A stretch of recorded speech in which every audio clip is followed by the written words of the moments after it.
Pada usia 52 tahun, ada satu lapisan kehidupan yang akhirnya tidak lagi mampu disembunyikan. Nora Arifin atau Norhana Arifin bukan sekadar suara yang pernah mengisi era 90-an. Dia adalah simbol ketahanan, seorang penyanyi dengan vokal yang kuat, seorang wanita yang terus berdiri walau melalui banyak fasa kehidupan. Namun, di sebalik ketenangan itu, ada sesuatu yang lama dipendam. Dalam video ini, kita akan perlahan menyelami satu pengakuan yang tidak dijangka tentang cinta, tentang pilihan, dan tentang satu keputusan yang mungkin selama ini sudah kita rasakan, tetapi tidak pernah benar-benar didengar. Selama bertahun-tahun, Nora Arifin memilih untuk tidak banyak berbicara tentang hal-hal yang terlalu dekat dengan hatinya. Dia pernah melalui kehilangan, pernah berdiri semula dari ruang yang sunyi dan membina kehidupannya dengan cara yang tidak semua orang benar-benar fahami. Di mata umum, dia kelihatan tenang, tetapi ketenangan itu datang dengan harga yang tidak sedikit. Dan mungkin kerana itulah, apabila dia akhirnya memilih untuk jujur, momen itu tidak datang dengan bunyi yang besar. Tiada pengumuman yang dramatik, hanya satu nama disebut dengan perlahan, Azrul Hadi bin Mansur, 28 tahun, satu pengakuan yang ringkas, tetapi cukup untuk mengubah cara orang melihat keseluruhan perjalanan hidupnya. Perbezaan usia segera menjadi fokus perbualan. Seperti biasa, ramai yang cuba memahami dari luar, menilai dengan cara yang mereka kenal. Tetapi Nora tidak memilih untuk menjawab dalam nada defensif.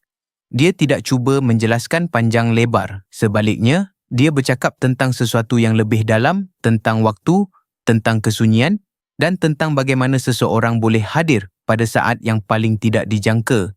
Menurut Nora, Azrul tidak muncul dalam hidupnya sebagai satu perubahan besar yang tiba-tiba. Tiada satu momen yang boleh ditunjuk sebagai permulaan yang jelas. Ia berlaku perlahan, hampir tanpa disedari. Seperti perasaan yang datang tanpa dipanggil, tetapi akhirnya menetap. Ada satu kelembutan dalam cara Nora menggambarkan hubungan ini. Dia tidak menggunakan kata-kata besar. Dia tidak cuba menjadikan cerita itu indah secara berlebihan. Dia hanya bercakap tentang hal-hal kecil, perbualan yang tidak dirancang, kehadiran yang tidak menuntut, dan satu rasa tenang yang selama ini mungkin dia cari tanpa sedar. Dalam satu detik, Nora berkongsi sesuatu yang jarang dia ungkapkan. Dia mengatakan bahawa selepas melalui banyak fasa dalam hidup, dia tidak lagi mencari sesuatu yang sempurna. Dia hanya mencari sesuatu yang jujur. Dan dalam konteks itu, Azrul hadir bukan sebagai jawapan kepada masa lalu, tetapi sebagai ruang baru yang tidak perlu dibandingkan dengan apa yang pernah terjadi. Keputusan untuk mendedahkan perkara ini juga bukan sesuatu yang dibuat secara terburu-buru. Ada masa yang panjang sebelum kata-kata itu keluar. Bukan kerana takut kepada reaksi orang ramai, tetapi kerana dia ingin memastikan bahawa apa yang dia rasakan bukan sekadar sementara. Nora tahu apabila nama itu disebut, hidupnya akan kembali menjadi perhatian. Dan mungkin bukan semua yang melihat akan memahami, tetapi pada satu titik, dia memilih untuk tidak lagi hidup dalam bayangan persepsi orang lain. Azrul pula, dalam cerita ini, tidak muncul sebagai figura yang mencari perhatian. Dari cara Nora berbicara, jelas bahawa kehadirannya lebih kepada sokongan yang diam. Bukan seseorang yang berdiri di hadapan, tetapi seseorang yang tetap ada walaupun tidak dilihat. Dan di sinilah cerita ini mula terasa berbeza. Ia bukan lagi tentang seorang selebriti yang membuat pengakuan mengejutkan. Ia tentang seorang wanita yang telah melalui banyak hal dalam hidup dan akhirnya memilih untuk membuka ruang kepada sesuatu yang baru. Bukan kerana dia perlu, tetapi kerana dia mahu. Dan mungkin di situlah letaknya kekuatan sebenar cerita ini, pada keberanian untuk merasa kembali. Walaupun dunia mungkin tidak sepenuhnya memahami. Dan apabila kita melihat keseluruhan perjalanan ini, cerita Nora Arifin sebenarnya tidak pernah sederhana. Ia bukan sekadar tentang satu pengakuan baru, tetapi tentang seorang wanita yang telah melalui lapisan kehidupan yang begitu banyak sebelum sampai ke titik ini. Dalam tempoh 2024 hingga 2025, hidupnya tidak pernah benar-benar tenang. Ada gelombang yang datang tanpa amaran, soal perkahwinan, campur tangan luar dan tekanan emosi yang tidak semua orang mampu tanggung dalam diam.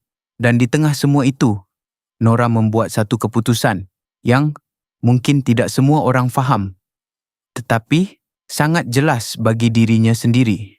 Pada Januari 2026, dia memilih untuk menarik semula permohonan perceraian terhadap Rushdie Ramli. Keputusan itu bukan tanda kelemahan, tetapi satu bentuk kepercayaan. Kepercayaan bahawa tidak semua hubungan perlu berakhir hanya kerana ia diuji. Kadang-kadang, ada sesuatu yang masih layak dipertahankan. Walaupun jalannya tidak mudah, yang menarik, anak-anaknya tidak pernah memaksa atau menghalang. Mereka memilih untuk memberi ruang. Dalam diam, mereka membiarkan ibu mereka mencari ketenangan dengan cara sendiri. Dan mungkin, dalam hubungan keluarga, itulah Nora menemukan satu kekuatan yang tidak dapat dilihat dari luar. Namun, di sebalik semua keputusan ini, ada satu perjalanan yang lebih sunyi, perjalanan untuk sembuh. Kehilangan suami terdahulu, Johan Nawawi, dan anak sulungnya bukan sesuatu yang boleh dilupakan begitu sahaja. Luka itu tidak hilang, ia hanya berubah bentuk. Dan untuk menghadapinya, Nora bersama anak-anak memilih untuk menjalani terapi. Bukan sebagai tanda kelemahan, tetapi sebagai usaha untuk terus berdiri. Di sinilah kita mula melihat sesuatu yang lebih dalam, bahawa kekuatan Nora bukan pada kemampuannya untuk sentiasa kelihatan tenang, tetapi pada keberaniannya untuk mengakui bahawa dia juga perlu sembuh. Dalam masa yang sama, dia kembali kepada muzik, sesuatu yang tidak pernah benar-benar meninggalkannya. Lagu Sudah Tertulis yang dilancarkan pada 2025 bukan sekadar karya baru, tetapi seperti satu refleksi kepada perjalanan hidupnya sendiri. Ada emosi yang lebih matang, lebih jujur, seolah-olah setiap lirik datang dari pengalaman yang benar-benar dilalui. Dan menariknya, untuk tahun 2026, Nora memilih satu arah yang berbeza. Dia tidak lagi mahu terperangkap dalam cerita luar yang tidak memberi makna. Dia mahu sibuk. Tetapi dengan perkara yang membina dirinya. Perubahan itu juga jelas dalam cara dia menjaga diri. Melalui perjalanan bariatrik yang dikongsikan secara terbuka, Nora bukan sahaja memperbaiki kesihatan fizikalnya, tetapi juga memberi inspirasi kepada ramai orang. Ia bukan tentang penampilan semata-mata, tetapi tentang memilih untuk hidup dengan lebih sedar. Secara perlahan, kehidupannya mula menemukan ritma baru. Lebih tenang, lebih tersusun, lebih jujur. Dan dalam semua ini, kehadiran Azrul tidak lagi kelihatan seperti satu kejutan yang berdiri sendiri. Ia menjadi sebahagian daripada fasa baru yang sedang dibina. Satu ruang yang datang selepas segala luka, segala keputusan dan segala usaha untuk kembali menjadi diri sendiri. Bukan sebagai pelarian, tetapi sebagai pilihan. Pada akhirnya, mungkin kisah ini tidak meminta kita untuk setuju, tetapi untuk memahami. Nora Arifin telah melalui begitu banyak fasa dalam hidupnya, kehilangan, ujian dan pilihan yang tidak pernah mudah.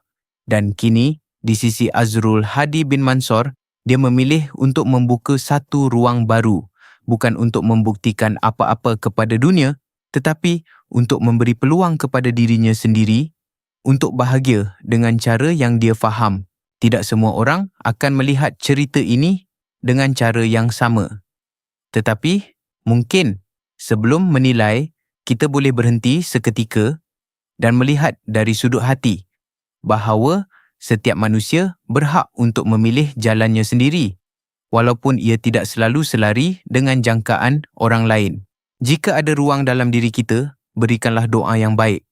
Doa yang sederhana tetapi ikhlas agar hubungan ini dipenuhi dengan ketenangan, saling menghormati dan kebahagiaan yang sebenar. Dan jika kisah ini menyentuh hati anda, walaupun sedikit, jangan biarkan ia berhenti di sini.